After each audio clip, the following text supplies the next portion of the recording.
আমরা যখনই একটা দুর্যোগের মধ্যে পড়ি তখন আসলে অনেকগুলি বিষয়ের মধ্যে প্রথম যেটা নজরে আসে সেটা হচ্ছে দুর্যোগের প্রস্তুতি ছিল কিনা।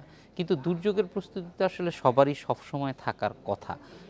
বনানীর যেই ভবনটি এফআর টাওয়ারের কথা আমরা বলছি সেটি সহ সারা ঢাকা শহরের ভবনগুলোতেই আগুন লাগলে কিভাবে উদ্ধার পাওয়া যাবে বা তাৎক্ষণিকভাবে দ্রুত প্রাথমিক যে আগুন থেকে উদ্ধার তৎপরতা সেইটির সাধারণ জ্ঞানগুলিও আমরা যারা ব্যবহারকারী আছি তাদের থাকার কথা কিন্তু থাকে না।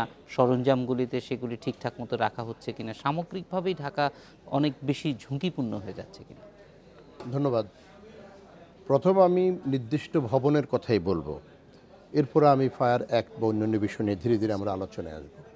এখন যে ভবনটিতে আজকে আগুন ধরেছে, এই ভবনটির একটা নির্দিষ্ট, যেহেতু হাই রাইজ বিল্ডিং 22 তলা ভবন, তো এই ভবনের অগ্নি নির্বাপনের জন্য একটা নির্দিষ্ট ব্যবস্থাপনা থাকার কথা।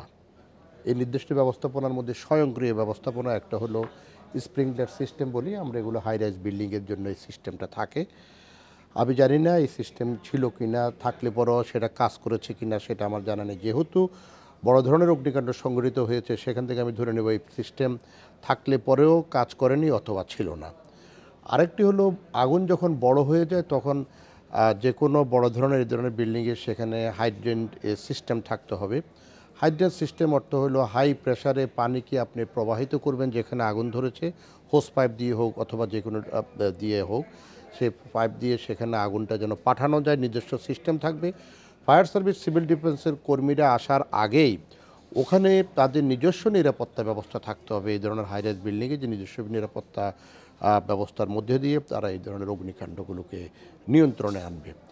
এখন ওই বিল্ডিংয়ে যারা কর্মরত আছেন তাদেরও এই বিষয়ে নলেজ থাকাটাকে আমরা বলে থাকি, এই ধরনের বড় বিল্ডিংয়ে বড় ইনস্টলেশনে থাকাটা অত্যন্ত স্বাভাবিক।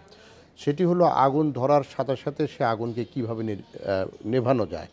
এখন যখন কোথাও আগুন ধরেছে সে আগুনকে যদি আপনি অক্সিজেন থেকে বিচ্যুত করতে পারেন তাহলে আগুন সেখানে নিভে যায়। সেই জন্য যদি মোটা কাপড় থাকে, কম্বল থাকে, সেগুলো তো পানিতে ভিজিয়ে উপরে একটু চাপ দিয়ে ধরা আগুন যেখানে লেগেছে, বা অন্য কোনো ব্যবস্থাপনা যেগুলো তাদের এই স্বাভাবিক প্রাথমিক জ্ঞানটা তাদের থাকার কথা।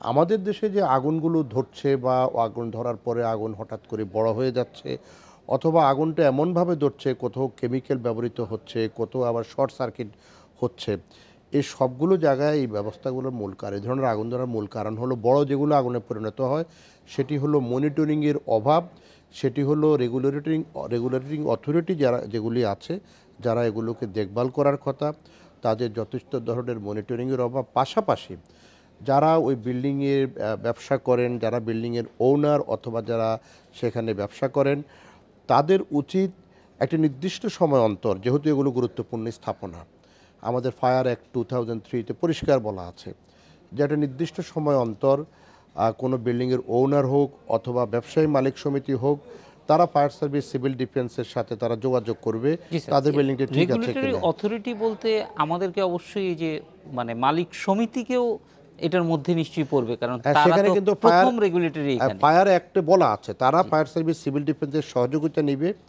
অথবা তারা সহযোগিতা নেক বা না নেক তাদের এই অগ্নি নির্বাপন ব্যবস্থা সহ সেফটি অ্যান্ড ইভ্যাকুয়েশনের ব্যবস্থা ওই বিল্ডিংয়ে আছে কিনা এই বিষয়টি তারা নিশ্চিত করবে।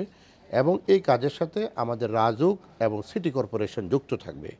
এখন আমাদের এখানে যারা রেগুলেটরিং অথরিটি, এটি আমি ফায়ার সার্ভিস, সিভিল ডিফেন্স বলি ফ্রম দ্য গভর্নমেন্ট এন্ড, সে অথবা সেটা রাজউক বলি অথবা সেটা আমাদের যারা লাইসেন্সটা দিয়ে থাকে এটি হলো সিটি কর্পোরেশন, এই তিনটি জায়গা থেকে আমরা লক্ষ্য করি যে আমাদের এই মনিটরিংয়ের ব্যবস্থাটা অত্যন্ত দুর্বল।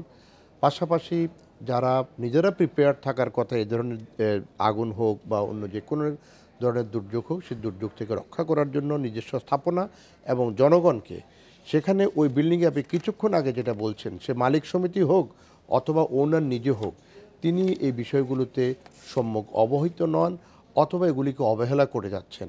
সেই কারণে আমরা দেখছি যে আমাদের এখানে যেহেতু দেশ উন্নত হচ্ছে, এখন এখানে বড় বড় স্থাপনা হবে, এটাই স্বাভাবিক।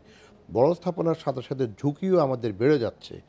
এখন উচিত রেগুলেটরি অথরিটিকে জোরদার করা, এবং যদি আমরা সেটা না করতে পারি আমাদের এই ঝুঁকিটা কমানো এই যে আগুন লাগা এবং আগুন তাৎক্ষণিকভাবে বড় হয়ে যাওয়া, এটি কিন্তু আমরা রোধ করা আমাদের জন্য কঠিন হয়ে যাবে।